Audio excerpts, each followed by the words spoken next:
Samsung Galaxy S8 versus iPhone 7 Plus water test. You know, the playing field has finally been leveled. The iPhone 7 Plus now has water resistance, and the Samsung Galaxy S8 keeps its IP68 rating. So they're almost fair when it comes to this. But still, I want to see which one is more capable in the water. I mean, I know you're not supposed to use these things without a case, but still, some of us want to occasionally go into the pool, grab a picture or something like that. So let's see what these phones are capable of in up to 5 to 6 feet of water here. Now, the Samsung Galaxy S8 has IP68 water resistance, which is 5 meters for 30 minutes. The iPhone has 3 meters for 30 minutes. So even though officially it's not supposed to be in 5 feet of water, we're going to put it there and see what happens. So got the product red, gray, I believe.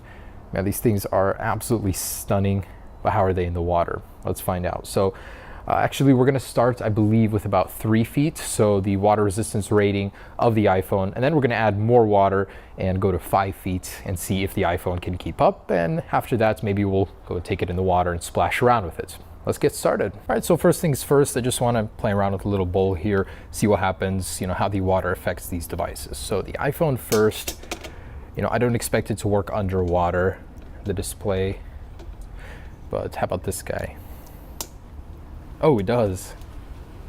Oh no, not for me though, for random presses. Can you take pictures underwater using the buttons like usual? It actually works really well with water on its display. That's surprising. So as you can see, I got a bunch here, and it's pretty responsive with water on there. The iPhone, not so much. It's kind of giving me some trouble here. So, you know, using it with water on the display on the Galaxy is the winner here. But let's open up the camera, see what happens if we put it in the water with the camera. Oh my goodness. Okay, so let's say you want to start recording. Oh, more tutorials, alrighty. Hello, that's triggering random stuff. Yeah, I can't really start recording, but you know, it's capable in just like 6 inches of water here. No problem with the iPhone. So let's jump into 3 feet and see what happens. Galaxy over here and iPhone over here. All right, so let's lower this in here. Kind of sketchy, but so the water level starts a little bit over the plastic portion of this, and you know, we did this for the iPhone last year. Pretty much, it doesn't matter how much volume water you have. You know, like a pool versus this, it's still the same pressure as it is height. There these are. So this one's activated some sort of Siri command. Can't really see anything wrong yet, so I guess we'll let them sit, and completely forgot this. So I guess we'll give it about 30 seconds to a minute, see if anything starts happening.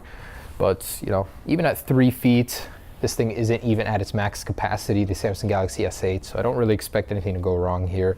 The iPhone officially, Apple advertises it as splash proof, so it's not meant to go and be submerged in water.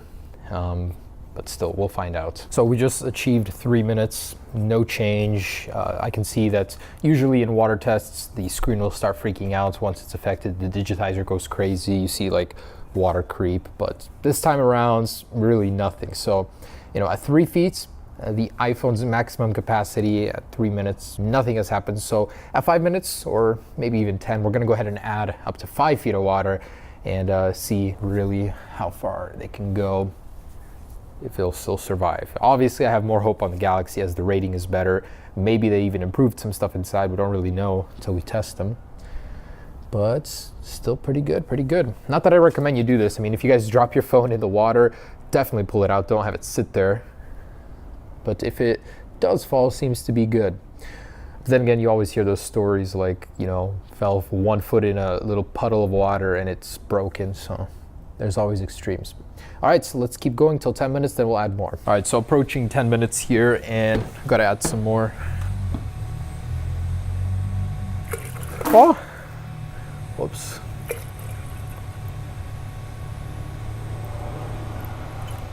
I need to go get some more water. All right, so with about 5 feet of water in there now, we've added more pressure. I don't really see any change in the phones. You know, still on the same screens, not freaking out. Actually kind of surprised here. But then again, it's a little different in the real world. They're usually splashing around, moving. There's more chance of water getting in them. So we're gonna test that out, of course, but just stationary, say your phone fell into the water and sat there, this is what's gonna happen, really nothing. You know, I'm a little surprised. So here we go, we're gonna keep on going. I don't know how long we're gonna do this, but you know, until something happens, I think. All right, so 15 minutes, no sign of anything. So time to pull it out, see if anything was affected. Well, this thing's like full here. All right.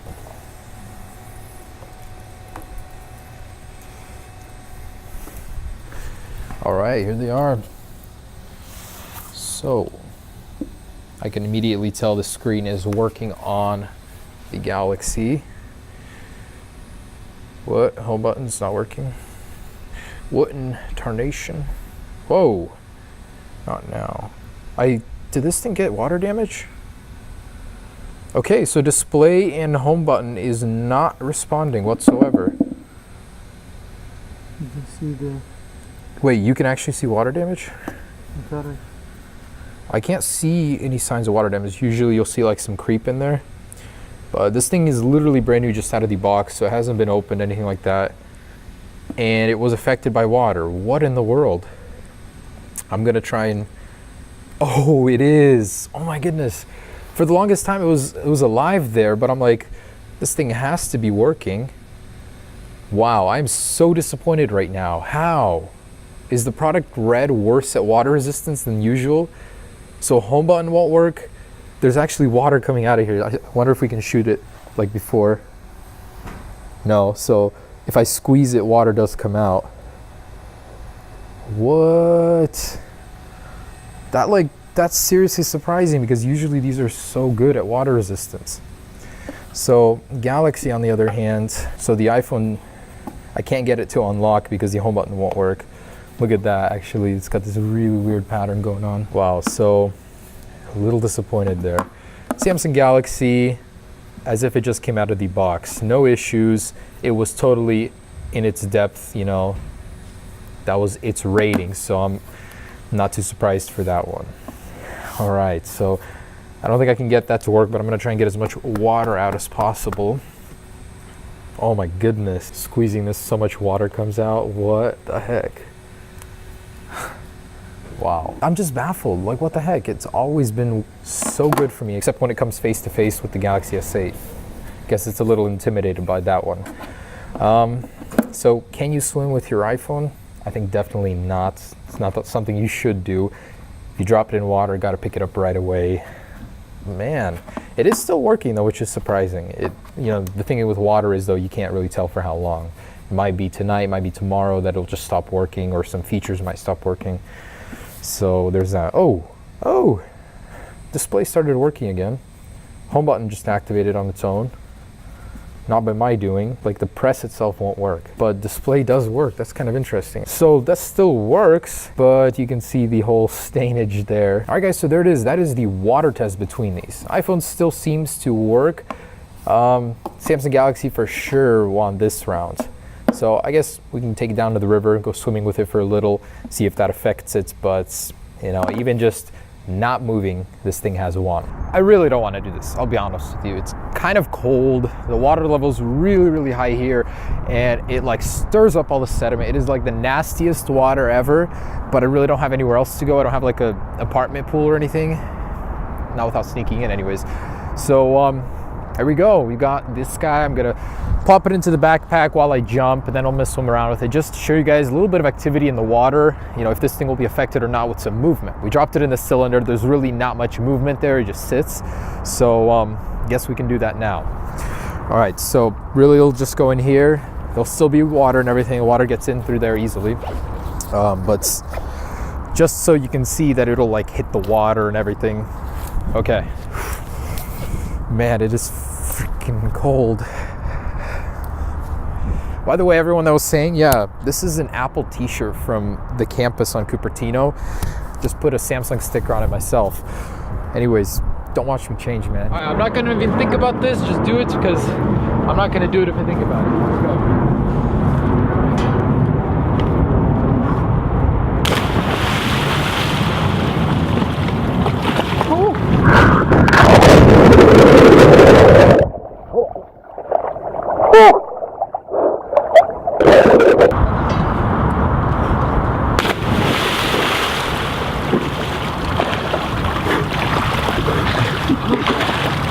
Come on, man, it's not even that cold. Oh, that's freaking cold.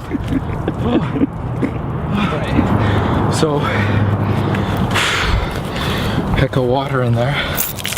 All my euros. Cool. Anyways, also in here with all this water, as you guys can see, the Samsung Galaxy S8 still working just fine. So I'm gonna start recording, jump in again, try not to get hypothermia here. Let's put it on 4K here. I hope I don't drop this. This is so thin and okay. I'm gonna hold on to this with 2 hands. I don't trust myself. Okay, there we go.